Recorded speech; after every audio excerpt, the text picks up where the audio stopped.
Hej, i den her video vil jeg lave butter chicken. Jeg starter med at lave de grøntsager, som skal med kyllingen fra starten af, og det er ingefær, der bliver skåret i små stykker, efter det er skrællet, sammen med hvidløg og almindelig løg. Hvis du ikke har sådan en morter her, så kan du godt lave det i en lynhakker. Og så er det bare at få det kvæst indtil, at det er helt most. Sådan som det er her. Så tager jeg smør på en pande og lader det brune af, og så kommer jeg kyllingen på. Og så krydrer jeg det med alle de krydderier, som står i den første del af opskriften.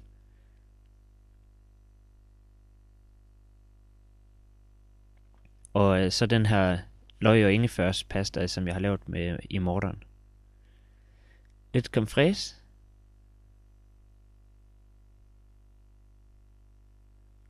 Og noget citronsaft. Der kan du også godt bruge eddike, hvis du ikke har nogen citron. Så vender jeg kyllingerne, og så skruer jeg helt ned og kommer låg på. Så får jeg lov til at stå her i 20 minutter, imens jeg laver alle de andre ting. Jeg tager nogle tomater, som jeg bare skal ud i nogle både. Sammen med noget hakket ingefær. Og så tager jeg lige en chili, som jeg bare hakker groft.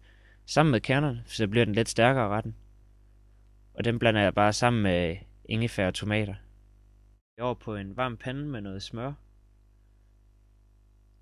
Lige lad det meste af smøret smelte, sådan at det har noget at stege i.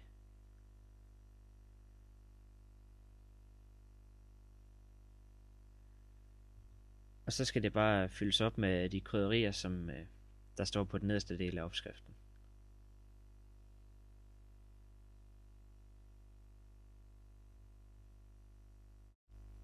Og der skal også lige lidt creme fraise i. Og så rører jeg det rundt, og så får jeg lov til at stå og simre i 8 minutters tid. Og så kan man lige smette lidt til med salt og sukker. Så kan man se, at det er begyndt at skille lidt. Det gør ikke så meget, fordi at jo, når det koger lidt med ind, så skal det nok samle sig en lille smule igen. Så tager vi gryden med kylling over, og så hælder vi vores tomatfyld op i der. Så får det bare lov at stå og simre igen i 8 minutter, indtil sovsen er kogt lidt ind.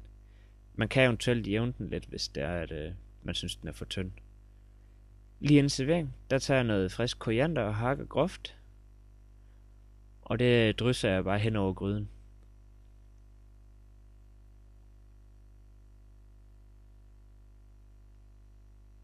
Velbekomme. Jeg håber, du kunne lide videoen. Hvis du gerne vil se flere, så kan du gå ind på justcook.tv eller følge mig på Facebook eller YouTube. Så kan du nemt følge med i, hvornår der kommer nye videoer op.